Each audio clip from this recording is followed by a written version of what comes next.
खुलुमबाय दिनैनि स्टुडियो आं प्रणय दैमारी दिनैनि गाय रादाबफोराव दङ माजुलि विधानसभानि उफेरा बिसायख'थियाव 77% भट होदों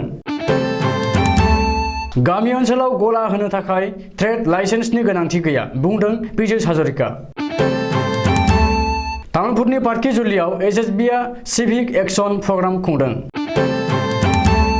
क'क्राझार उल्टापानियाव एसएसबीआ गोबां बिबांनि दंफां थुख्राजों हमदों क'क्राझार गांधी पार्कआव बिटिआर गरिया मरिया परिषदआ 10 घन्टा उखैहाबनाय सोमावसारदों इन्डियान एम्बेसिया इउक्रेनाव नांथानानै थानायफोरखौ अनलाइननि जोहै गावबा गावनि थंखौ होनो खावलायदों दानिया फैदो आबुं रादाबाव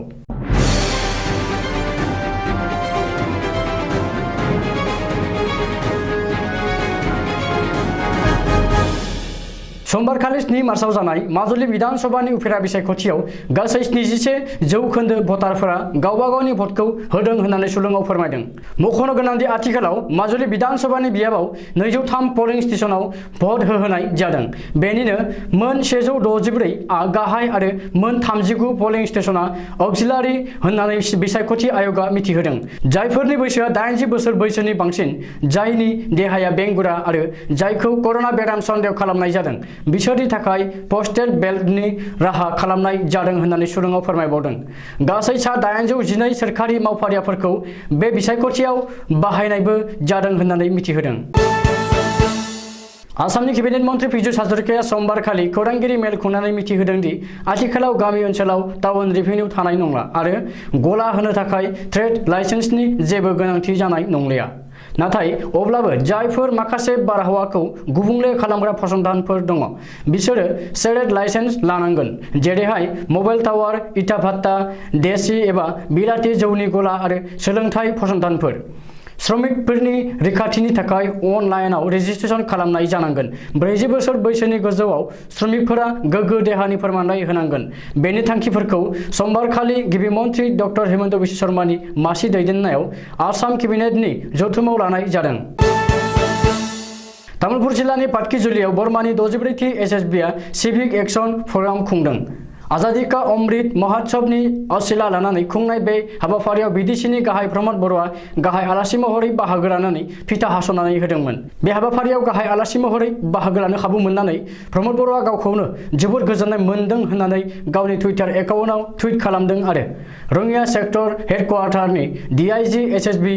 जगदीप पाल सिंह आरो 64थि बेटेलियन एसएसबीनि कमान्डेन्ट नन किशोर तामतामोनजों लोगोसे गासैबो एसएसबीनि अफिसार आरो नखलखौ साबायखर बावदों मख'नो गोनांदि बे सिभिक एक्शन प्रग्रामाव गासै मोन 6 फुटबल टीमनि गेलेग्राफोरनो एसएसबीआ माखासे किट्स एबा मुवा राननानै होदों बे मोन 6 हानजानि गेजेराव मोन 3 हानजाया आइजो फुटबल टीममोन सिगाङाव एसएसबीनि डिपुटि कमान्डेन्ट सन्दीप पुनियाया बराय बिबुंथि होग्रोदोंमोन आरो बेनि उनाव commandant Nand Kishore तामताया civic action प्रग्रामखौ एसएसबीआ बर्डार ओनसोलाव मानो लानाय जायो आरो दासिम बहा मा मावनानै जायगानि रायजो राजानि हेफाजाब होबोनायखौ फोरमायथिदों गासै सा 96 गेलेग्राफोरनो फुटबल गेलेनायनि गासै किट्स जार्सी बुट मजा बायदिखौ राननानै होदों बेनि अनगायैबो गासै मोन 8 गामिनि रायजो राजानि थाखाय बेसेन नाङै मेडिकेल केम्प खालामनानै देहानि जोथोन लादों बेनि अनगायैबो बेसेन नाङै टेलारिं मेसिन अमा फिसा आरो माखासे मैगं थाइगंनि जोलैफोरखौ राननानै होदों बे हाबाफारियाव बिडिसिनि इएम राकेश ब्रह्म एमसीएलए बिजितगोरा नार्जारी आरो राकेश कुमार मोनहाबो बाहागो लाफादोंमोन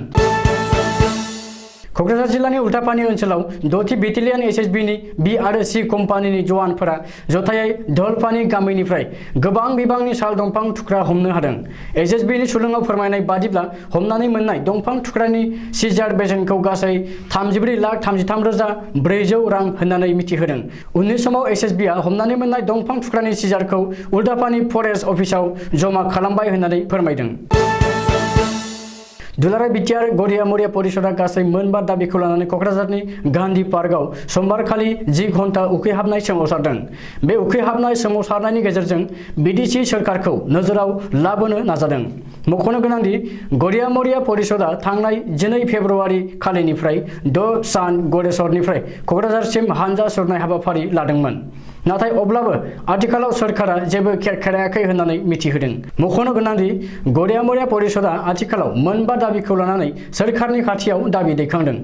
बैफोर दाबियानो जादों फारियै गरिया मरिया हारिखौ आलादा हारि महरै सिनायथि होनाय, नैथियाव गरिया मरिया हारिखौ बिदेशियाव राजनैतिक मोनथाय होनाय, थामथियाव बिदेशियाव गरिया मरिया डेभेलपमेन्ट बर्ड दानाय, ब्रैथियाव हा हुनि मोनथाय होनाय आरो बाथियाव गरिया मरिया हारिनि थाखाय साख्रिनि थाखाय आलादा खथा बानायनानै होनाय।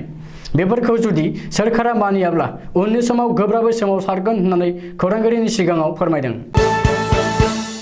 आथिखालाव जायफोरा इउक्रेननि गुबुन गुबुन थावनियाव नांथानानै दङ बिसोरो गावबा गावनि गुबै थंफोरखौ अनलाइननि जोहै इन्डियान एम्बेसिनि वेबसाइटआव फोरमायहरनो हागोन होननानै फोसावदों। लोगोसे जायफोरा इन्डियान एम्बेसिनि आवथायाव गैया आरो बिसोरो जुदि गावबा गावनि खरसजों हटेल एबा रुम रेन्टआव दंब्ला हांगेरी सिटी सेन्टार रागजिर इउटि 90 आव फुंनि 10 रिंगानिफ्राय हरनि 12 रिंगासिमाव थांनानै जगाजग लाहैनो हागोन। मख'नो गोनांदि आथिखालाव इउक्रेननि खार्किभ, सानि, कियेभ, डनेट्स्क, इभानो फ्रेंकिव्स्क, खेरसन, चेरनिव, चेरकासि, लुहान्स्क, लिभ, अडेसा बायदि जायगाफोराव गोबां इन्डियान फरायसाफोरा नांथानानै दङ। दिनैनि रादाबा एसेनोसै, गोजोन्थों।